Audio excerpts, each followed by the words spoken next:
Man, what a pretty day. Well, my next project is my air conditioner. And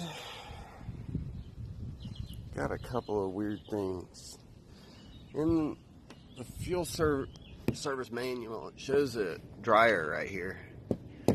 And ain't got no dryer right there.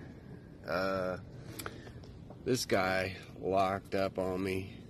The clutch is actually still good, but the bearing right there locked up, and that blew my hose. But let me get down here.